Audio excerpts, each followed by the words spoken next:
Hola, ¿qué tal, queridos alumnos de primero de la ESO? Es el primer vídeo que grabo para poderos explicar algo de materia. Tenéis que ir, y os aconsejo que tengáis el libro delante cuando veáis este vídeo, a la oración simple, el sujeto, que están en las páginas 110 y 111. Entonces ahí lo que tenéis que ver, básicamente, lo que vamos a trabajar. Lo que vamos a ver son tres ideas: la idea de texto, la idea de enunciado y las partes, la idea de enunciado, perdón, las clases de enunciados que hay, entre el cual está el enunciado propiamente dicho y también la oración, y los partes o constituyentes de la oración. Paso a entrar a explicaros un poquito cada una de las cosas. La idea de texto la tenéis en la página 110 en un cuadrito que hay al lado. Dice que el texto es la unidad máxima de comunicación que transmite un mensaje con sentido completo. A ver, el texto puede ser oral o escrito, eso también tenedlo en cuenta, ¿eh? Pero cuando yo percibo, por ejemplo, una unidad completa en una comunicación, estoy teniendo un texto. Por ejemplo, cuando haya una conversación y dices, hola, hola. Aunque solamente sea eso, cruzarnos por la calle y decirnos hola, hola. Eso ya constituye un texto. Ya no digo, por ejemplo, una novela o una clase.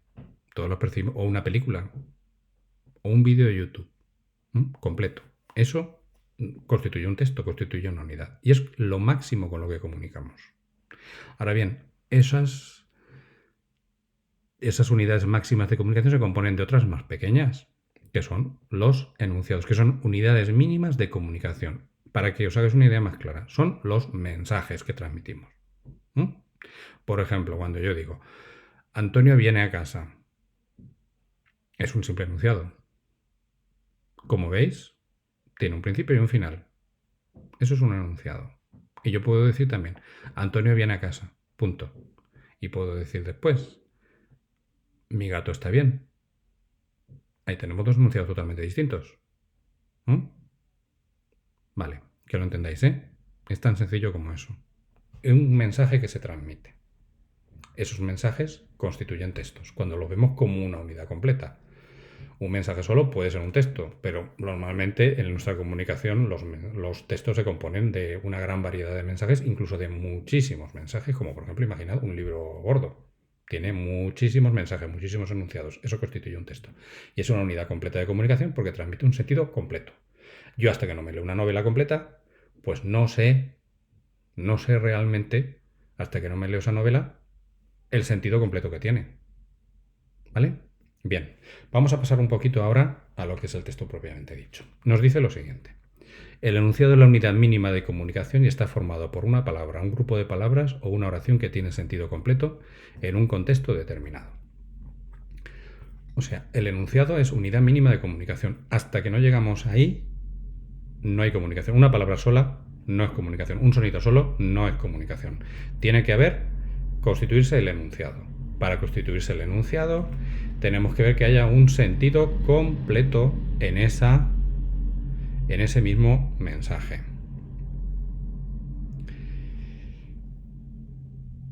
Hay como dos tipos de enunciados. Uno es el enunciado propiamente dicho y otro es la oración. ¿Qué diferencia hay entre uno y otro? Pues muy sencilla. El enunciado propiamente dicho no tiene un verbo, mientras que la oración sí que lo tiene. Y al tener un verbo, ya la mayoría de las veces va a aparecer una estructura de sujeto y predicado. Es decir, como hablamos muchas veces, quien hace la acción y la acción, aunque eso no es del todo correcto, pero para que lo entendáis un poco. Juan come patatas, sujeto Juan, come patatas, predicado. Quien hace y la acción. Pero bueno, no vamos a meternos en harina a complicar las cosas, pero quedad con esa idea. Enunciado propiamente dicho, no hay verbo. En oración hay verbo. Enunciados propiamente dichos, por ejemplo, cuando digo ¡ay! Me doy un golpe. Ahí no hay ¡ay! Ahí no tenemos ningún verbo. O cuando yo digo hola, o ¿cómo estás? No, es ¿cómo estás? Sí, perdón, me he equivocado. Eso sí que sería una oración. Hola, adiós. O por ejemplo, algunos refranes muy complejos, como en abril aguas mil, no tienen verbo, luego ya son enunciados. Pero ya cuando digo ¿cómo estás? Ahí sí que tengo una oración, porque estás es un verbo. Estoy bien también es una oración, ahí hay un verbo. Y hay un sujeto, yo. Estoy bien, predicado.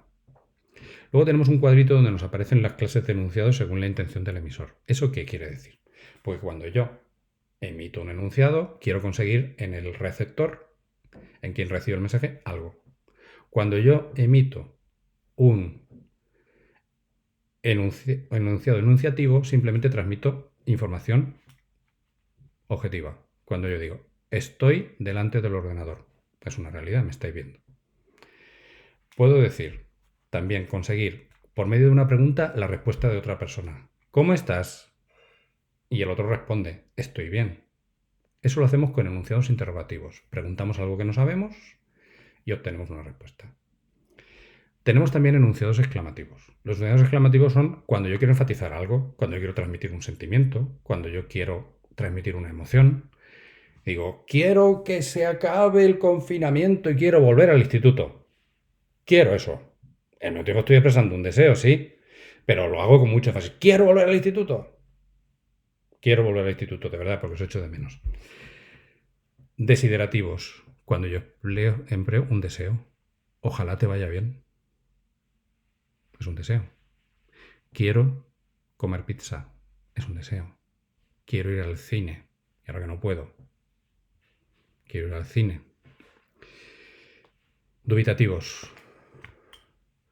Quizá venga. Son dudas. Tal vez se acabe esto pronto. Pero no lo sé seguro.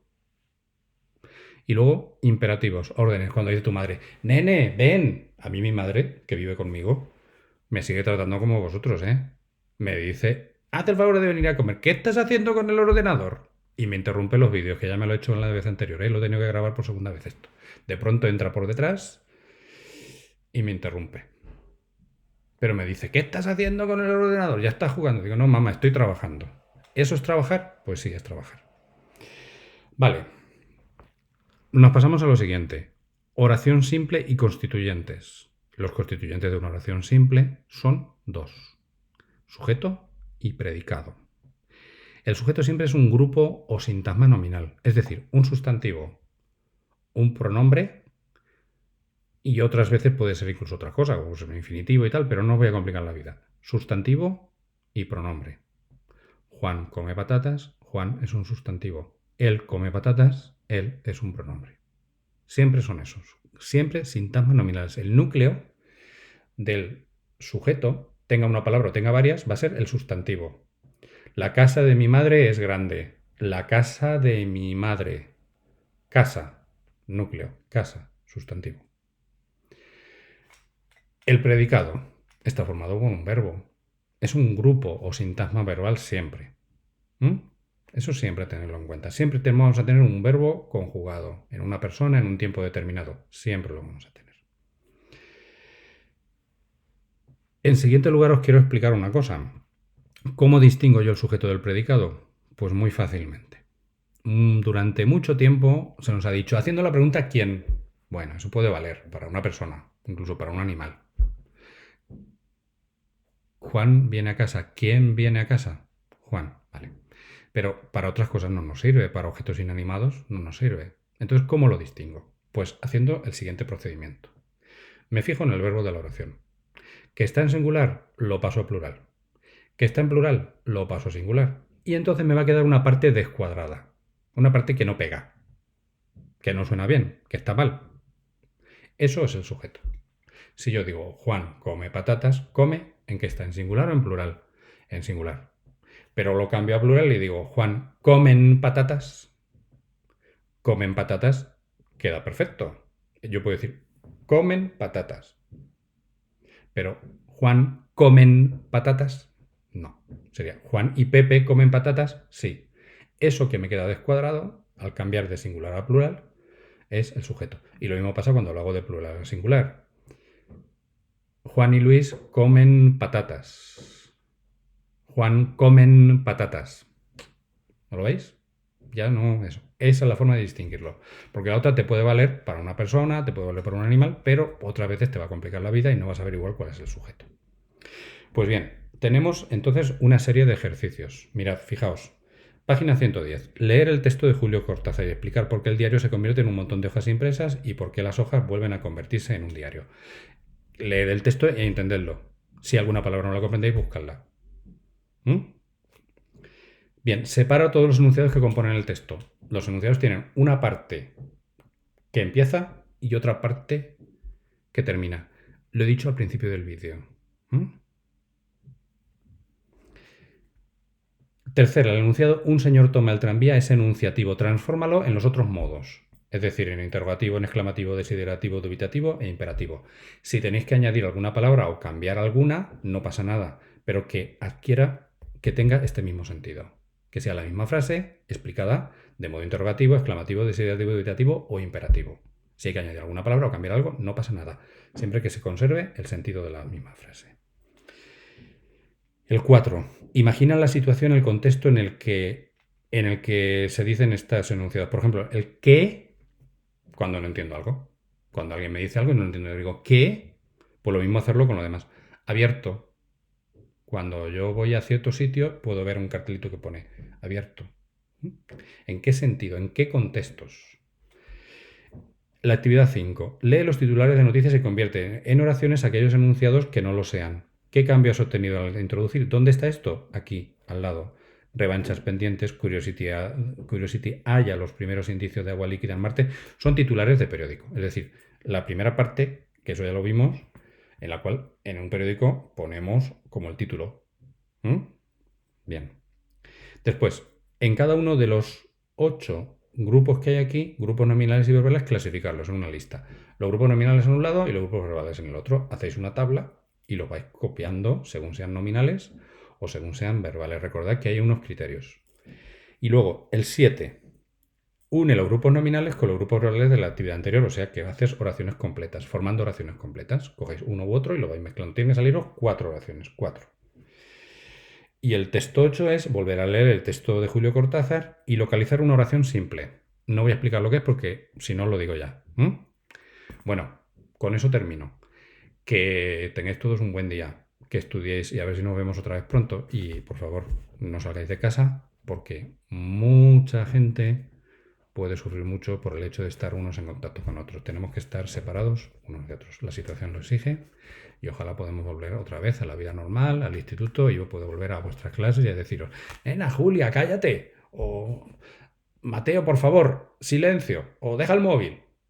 Que eso da gusto, ¿eh? Y de verdad que os echo de menos. Hasta pronto.